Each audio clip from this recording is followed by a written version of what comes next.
Life is eternal. We all live on a stage where many infinities gather. Just take a look outside tonight and contemplate the infinity of space. There are stars so distant from you that they're measured in the distance that light travels in an earthly year. Beyond those stars that you can see are endless galaxies that stretch out into something we call eternity. Indeed, the space that you occupy is infinite. Its vastness is too huge for us to see. We are in an infinite, never-ending, never-beginning universe. Now pay close attention to this next sentence. Hey there, Vision Clarity family. Quick pause because I've got something exciting to share with you today. I've discovered a program called The Language of Abundance that I believe can truly enhance our journey towards manifestation and abundance. This program is all about unlocking the power of positive thinking and attracting wealth into your life.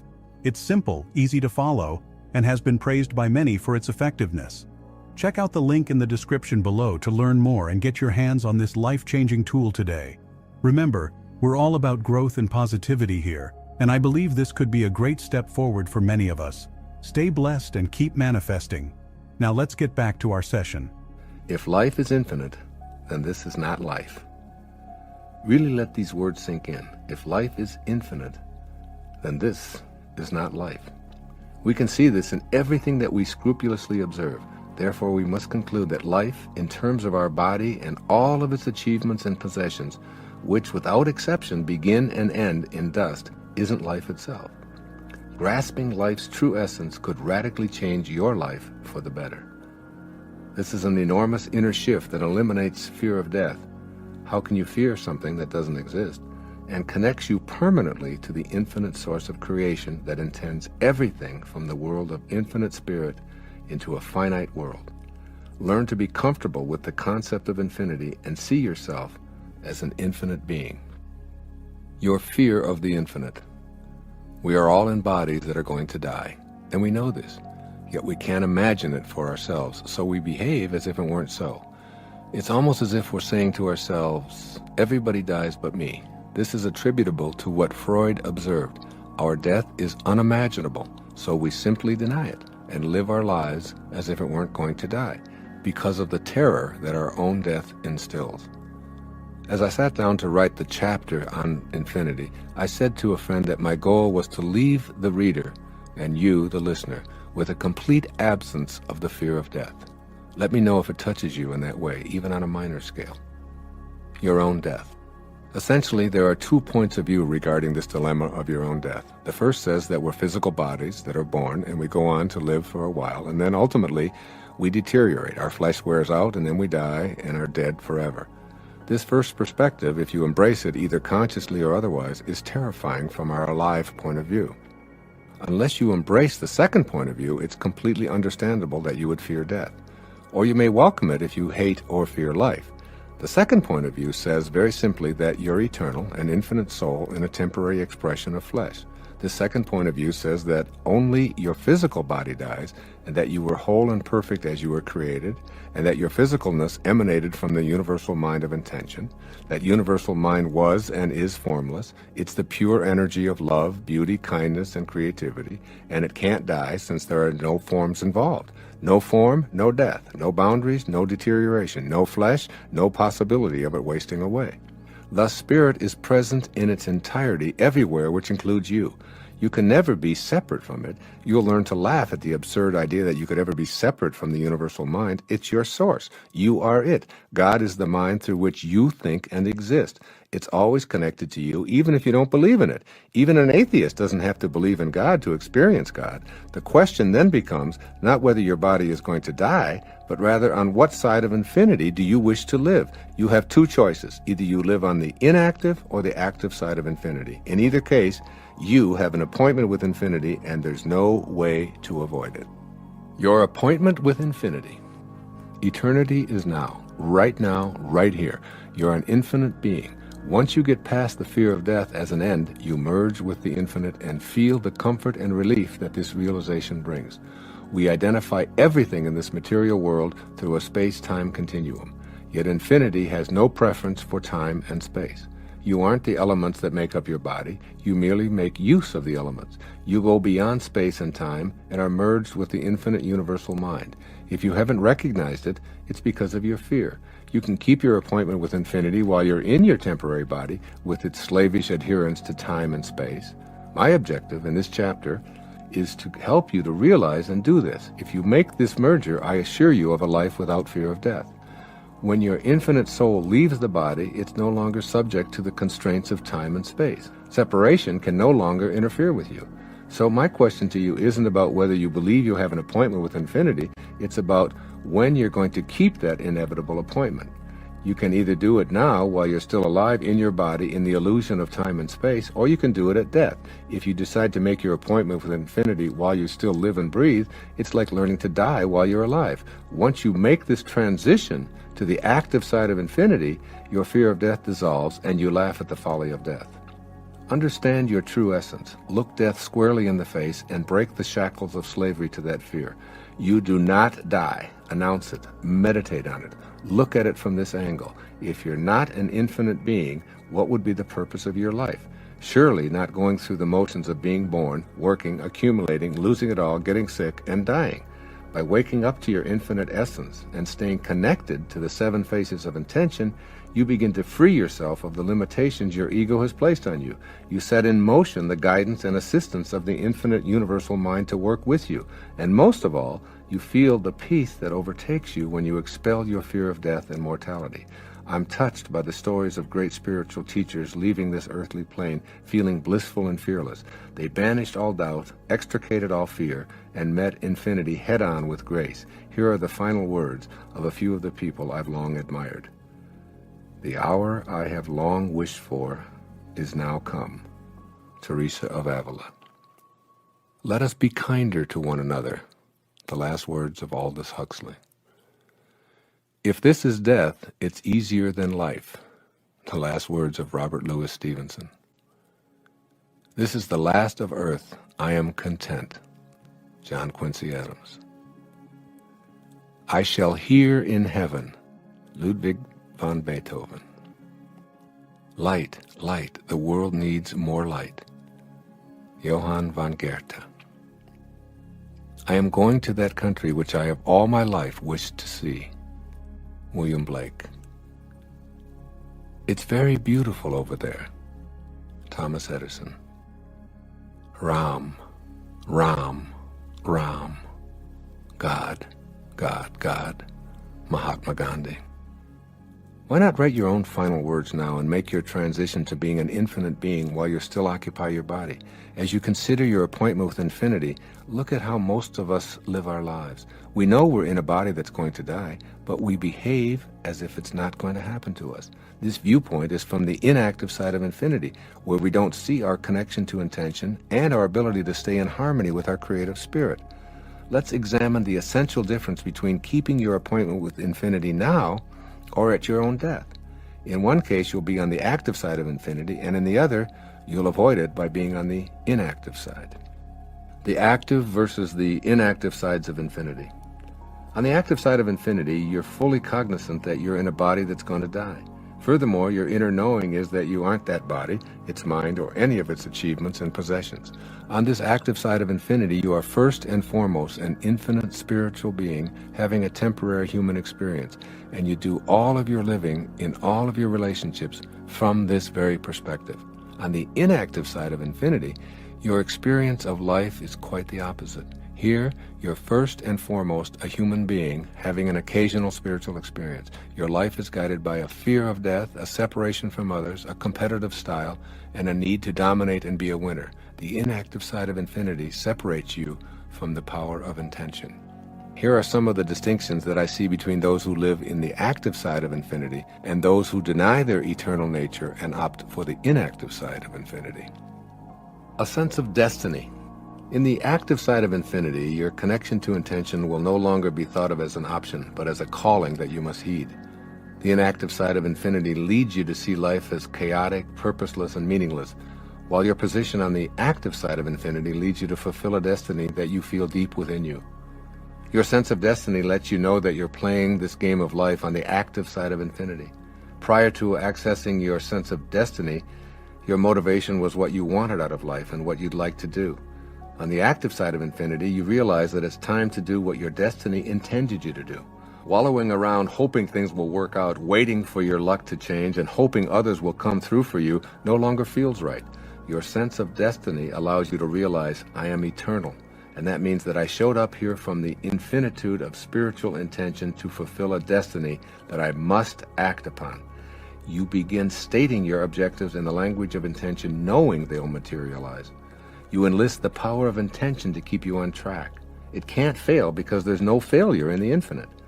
This 13th century poem may inspire you to know you have a destiny. You were born with potential. You were born with goodness and trust. You were born with ideals and dreams. You were born with greatness. You were born with wings. You are not meant for crawling, so don't. You have wings. Learn to use them and fly. That's Rumi, one of my very favorite poets. If Rumi had composed his poem from the inactive side of infinity, his words might be more like the following, quote, "You are an accident of nature. You are subject to the laws of luck and chance. You can be pushed around easily. Your dreams are meaningless. You are meant to live an ordinary life. You have no wings, so forget about flying and stay grounded." A sense of the possible. Creation acts upon the everlasting possibility that anything that is thought of can be. Consider some of the numerous great inventions which we take for granted today. Airplanes, electric lights, telephones, television, fax machines, computers. They're all the result of creative ideas by individuals who ignored the ridicule they encountered while they stayed focused on possible rather than impossible. In other words, a sense of the possible grows in the fertile terrain of the active side of infinity. The power of intention involves staying on the active side of infinite possibilities. George Bernard Shaw, who was still creating into his 90s, has been quoted as saying, "You see things as they are and you say why, but I dream things that never were and I say, why not?" Think of Shaw's words as you practice staying on the active side of infinity and seeing the infinite possibilities that are available to all of us. A sense of awe. You have to admit that just the concept of infinity is awesome. No beginning, no end, everywhere at once, no time, and all of it here and now.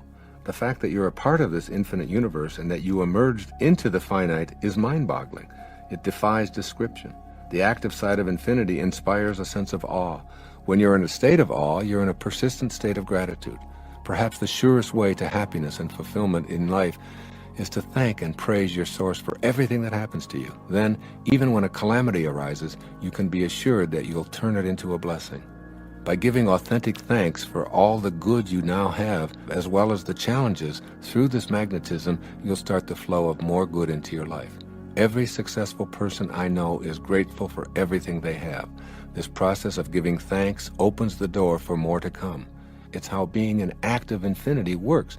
Your sense of awe at all of the miracles you see around you allows you to think, see, and live more of these miraculous occurrences. In contrast, a state of ingratitude stops the infinite flow of abundance and health.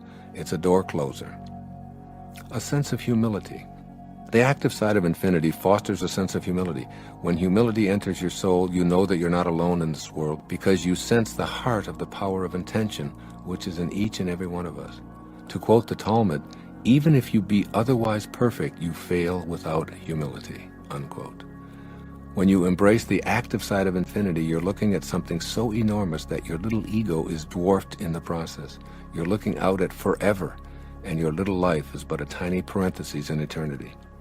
One of the reasons for so much contemporary depression and ennui is the inability to see ourselves connected to something greater and more important than our own puny egos.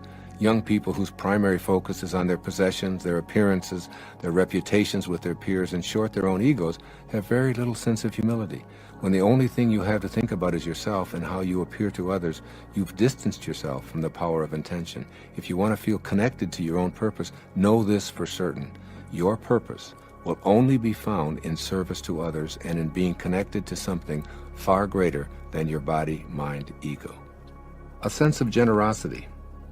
If asked, "Why do you give us light and warmth?" I believe that the sun would answer, "It's my nature to do so." We must be like the sun and locate and dispense our giving nature. When you're on the active side of infinity, giving is your nature. When you're on the inactive side of infinity, you view life in terms of shortages, and hoarding becomes a way of living. Generosity, as well as the inclination to reach your intentions, is lost when you think in these terms.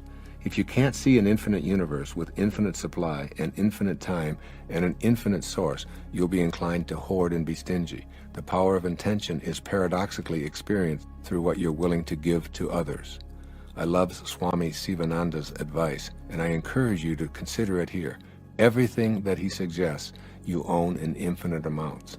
He put it this way: the best thing to give your enemy is forgiveness. To an opponent, tolerance. To a friend, your heart. To your child, a good example. To your father, deference. To your mother, conduct that will make her proud of you. To yourself, respect. To all men, charity.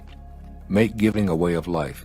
It is, after all, what source and nature do eternally.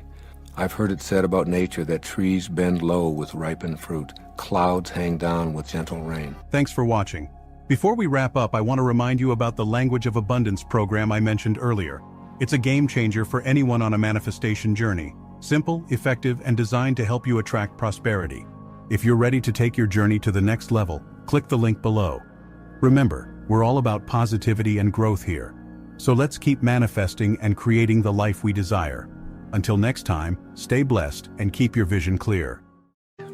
It is my intention to live my life on purpose. A sense of purpose is at the very top of the pyramid of self-actualization created by Abraham Maslow more than 50 years ago. Through his research, Dr. Maslow discovered that those who feel purposeful are living the highest qualities that humanity has to. Hey there, Vision Clarity family. Quick pause because I've got something exciting to share with you today. I've discovered a program called The Language of Abundance that I believe can truly enhance our journey towards manifestation and abundance. This program is all about unlocking the power of positive thinking and attracting wealth into your life. It's simple, easy to follow, and has been praised by many for its effectiveness. Check out the link in the description below to learn more and get your hands on this life-changing tool today. Remember, we're all about growth and positivity here, and I believe this could be a great step forward for many of us. Stay blessed and keep manifesting. Now let's get back. During the many years I've been in the fields of human development, motivation, and spiritual awareness, this is the topic that more people inquire about than anything else. I'm repeatedly asked questions such as, how do I find my purpose? Does such a thing really exist? Why didn't I know my purpose in life? Well, being on purpose is what the most self-actualized people accomplish on their life journeys. But many individuals feel little sense of purpose and may even doubt that they have a purpose in life in the first place. Feeling purposeful. In response to the question, what should I do with my life? I suggest that there's only one thing you can do with it, since you came into this life with nothing and you'll leave with nothing. You can give it away. You'll feel most on purpose when you're giving your life away by serving others. When you're giving to others, to your planet and to your source, you're being purposeful. Whatever it is that you choose to do, if you're motivated to be of service to others while being authentically detached from the outcome, you'll feel on purpose, regardless of how much abundance may flow back to you. Allow yourself to be in the feeling place within you that's unconcerned with such things as vocational choice or doing the things you are destined to do. When you're in the service of others or extending kindness beyond your own boundaries, you'll feel connected to your source. You'll feel happy and content knowing that you're doing the right thing. Outside of my chosen occupation, I feel purposeful in a myriad of ways virtually every single day. When I extend assistance to someone in need, when I take a moment to cheer up a disgruntled employee in a restaurant or a store, or when I make a child laugh who sits otherwise ignored in a stroller, or even when I pick up a piece of litter and place it in a trash can, I feel that I'm giving myself away, and as such, I feel purposeful.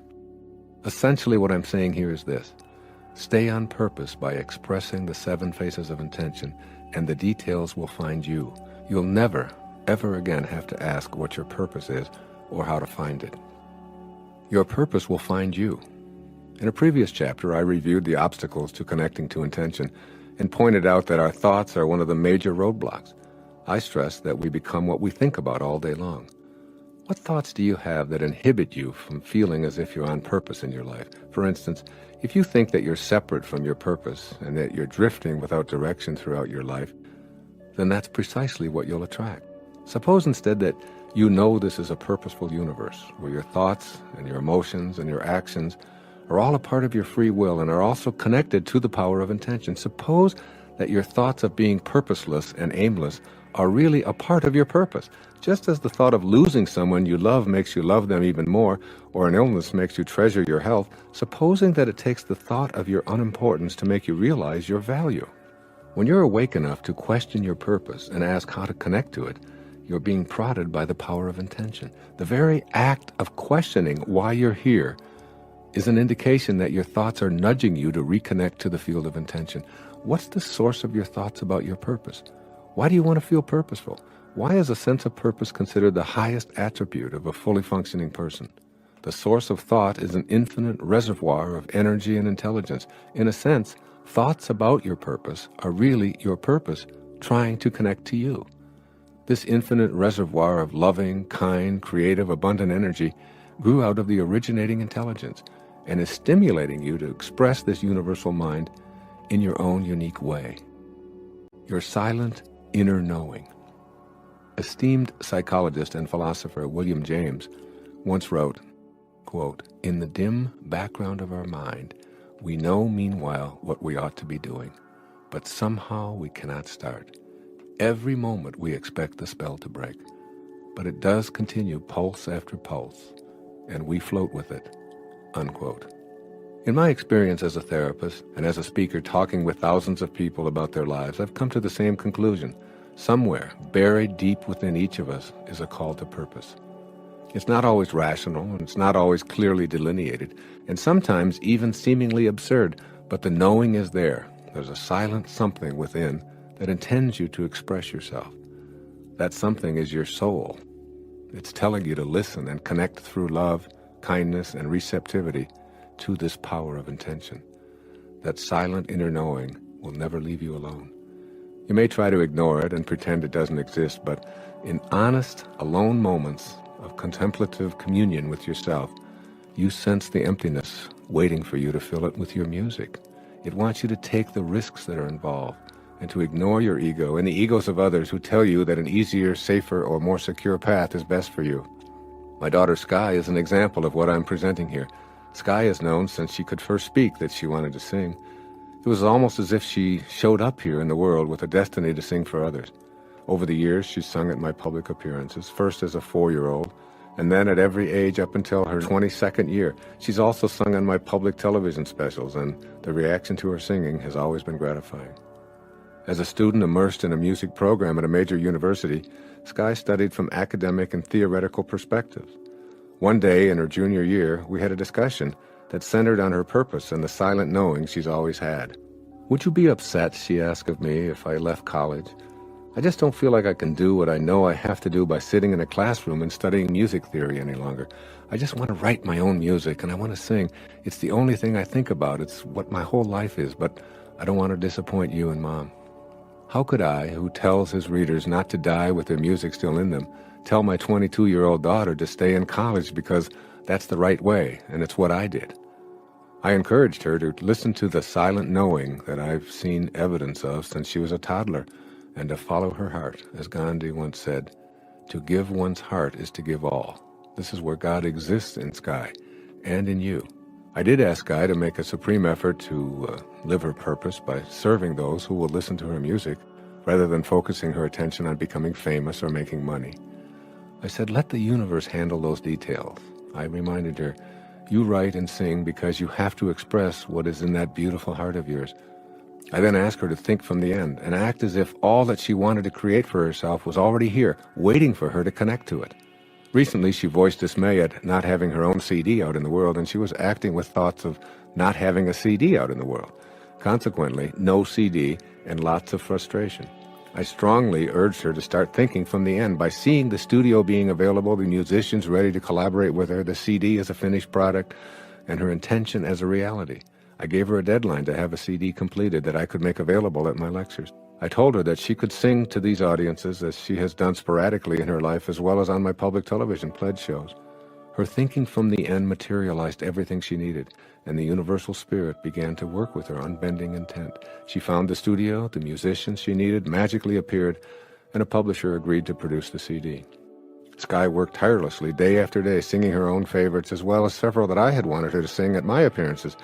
including Amazing Grace, the Prayer of St. Francis. It's in every one of us, and her own composition, Lavender Fields, which she sings from deep pride and passion.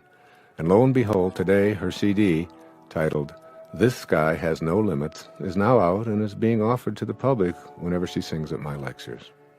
Sky's presence on the stage with me brings so much joy and love to the presentation because she's as closely aligned with those 7 faces of intention as any human being I've ever known. Inspiration and purpose. When you're inspired by a great purpose, everything will begin to work for you.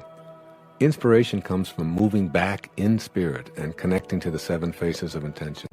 When you feel inspired, what appeared to be risky becomes a path you feel compelled to follow. The risks are gone because you're following your bliss, which is the truth within you. This is really love working in harmony with your intention. Essentially, if you don't feel love, you don't feel the truth, and your truth is all wrapped up in your connection to spirit. This is why inspiration is such an important part of the fulfillment of your intention to live a life on purpose. You may think it's too risky to give up a salary, a pension, job security, or familiar surroundings because of a dim nightlight in your mind that draws you to see why it's turned on. I suggest that there are no risks at all if you pay attention to that light, which is your knowing. Combine your strong knowing with the faith that Spirit will provide, and you acknowledge the power of intention at work. You are a divine, infinite creation, making the choice to be on purpose and to be connected to the power of intention. It all revolves around your being harmoniously connected to your source. Again, it all revolves around your being harmoniously connected to your source. Faith eliminates the risk when you choose to trust that inner knowing about your purpose and become a channel for the power of intention. Making intention your reality. Below are 10 ways to practice fulfilling your intention to live your life on purpose from this day forward. Step 1. Affirm that in an intelligent system, no one shows up by accident, including you. Know that you are here on purpose. This is not the same as knowing what you're supposed to do. Throughout your life, what you do will change and shift. In fact, the changes can occur from hour to hour in each day of your life. Your purpose is not about what you do. It's about your beingness, that place within you from which your thoughts emerge. This is why you're called a human being rather than a human doing. Affirm in your own words, both in writing and in your thoughts, that you are here on purpose and intend to live from this awareness at all times. Step 2. Seize every opportunity, no matter how small, to give your life away in service. Get your ego out of your intention to live a life on purpose.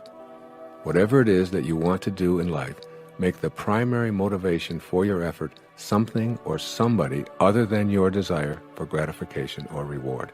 Do it from the perspective of making a difference for someone or for some cause, and let the universe handle the details of your personal rewards. Live your purpose, doing what you do with pure love.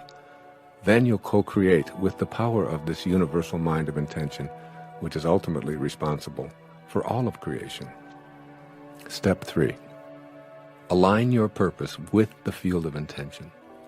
This is the most important thing you can do to fulfill your intentions. Being aligned with the universal field means having faith that your Creator knows why you're here, even if you don't. It means surrendering the little mind to the big mind and remembering that your purpose will be revealed in the same way that you were revealed. Purpose, too, is birthed from creativeness, kindness, love, and receptivity to an endlessly abundant world. Keep this connection pure, and you'll be guided in all of your actions. The universe will respond with the identical energy by asking you, "How may I serve you?" Step 4. Ignore what anyone else tells you about your purpose. Regardless of what anyone might say to you, the truth about your feeling purposeful is that only you can know it. And if you don't feel it in that inner place where a burning desire resides, it isn't your purpose. Your purpose is between you and your source. And the closer you get to what that field of intention looks and acts like, the more you'll know that you're being purposefully guided. You might have 0 measurable aptitudes and skills in a given area, yet you might feel inwardly drawn to doing it. Forget the aptitude test results. Forget the absence of skills or know-how. And most important, ignore the opinions of others and listen to your heart. Step 5. Remember that the all-creating field of intention will work on your behalf. Albert Einstein is credited with saying that the most important decision we ever make is whether we believe in a friendly universe or a hostile universe. It's imperative that you know that the all-creating field of attention is friendly and will work with you as long as you see it that way. Know that the universe is always willing to work with you on your behalf, and that you're always in a friendly rather than a hostile world. Step 6. Study and replicate the lives of people who've known their purpose. I've always been fascinated by Saul of Tarsus, later called St. Paul, whose letters and teachings became the source of a major portion of the New Testament. I was also deeply touched by the purposeful manner in which St. Francis of Assisi lived his life as exemplified in the novel St. Francis by Nikos Kazantzakis. I make it a point to use my free time to read about people who are models for purposeful living, and I encourage you here to do the same. Step 7. Act as if you're living the life you were intended to live, even if you feel confused about this thing called purpose. Invite into your life every day whatever it might be that makes you feel closer to God and brings you a sense of joy. View the events you consider obstacles as perfect opportunities to test your resolve and find your purpose. Treat everything from a broken fingernail to an illness, to the loss of a job, to a geographical move, as an opportunity to get away from your familiar routine and move to purpose. By acting as if you're on purpose and treating the hurdles as friendly reminders to trust in what you feel deeply within you, you'll be fulfilling your own intention to be purposeful yourself. Step 8. Meditate to stay on purpose. Use the technique of japa, which I mentioned earlier, and focus your inner attention on asking your source to guide you in fulfilling your destiny. Many people have written to me about their success with staying on purpose through the practice of japa meditation. I'm deeply touched when I read about those who use japa, or the repetition of the sound of the name of God, to help them achieve their divine mission. Step 9. Keep your thoughts and feelings in harmony with your actions. The surest way to realize your purpose is to eliminate any conflict or dissonance that exists between what you're thinking and feeling and how you're living your days. If you're in disharmony, you activate ego-dominated attitudes of fear of failure or disappointing others, which distance you from your purpose. Your actions need to be in harmony with your thoughts. Trust in those thoughts, which harmonize, and be willing to act upon them. Refuse to see yourself as inauthentic or cowardly, because those thoughts will keep you from acting on what you know you are meant to be. Being in harmony with God's will is the highest state of purpose you can attain. And as always, step 10, stay in a state of gratitude. Be thankful for even being able to contemplate your purpose. Be thankful for the wonderful gift of being able to serve humanity, your planet, and your God. Be thankful for the seeming roadblocks to your purpose. See all of the jobs, successes, apparent failures, possessions, losses, wins, everything from a perspective of gratitude. Be grateful for the opportunity to live your life purposefully, in tune with the will of the source of all. That's a lot to be grateful for. It seems to me that searching for our purpose is like searching for happiness. There is no way to happiness. Happiness is the way. And so it is with living your life on purpose. It's not something you'll find. It's how you live your life serving others and bringing purpose to everything you do. That's precisely how you fulfill the intention that is the title of this chapter. When you're living your life from purpose, you're dwelling in love. When you're not dwelling in love, you're off purpose. Your goal in accessing the power of intention is to return to your source and live from that awareness, replicating the very actions of intention itself. That source is love. Therefore, the quickest method for understanding and living your purpose is to ask yourself if you're thinking in loving ways. Do your thoughts flow from a source of love within you? Are you acting on those loving thoughts? If the answers are yes, and yes, then you're on purpose. I can say no more. Thanks for watching. Before we wrap up, I want to remind you about the Language of Abundance program I mentioned earlier. It's a game changer for anyone on a manifestation journey. Simple, effective, and designed to help you attract prosperity. If you're ready to take your journey to the next level, click the link below. Remember, we're all about positivity and growth here. So let's keep manifesting and creating the life we desire. Until next time, stay blessed and keep your vision clear.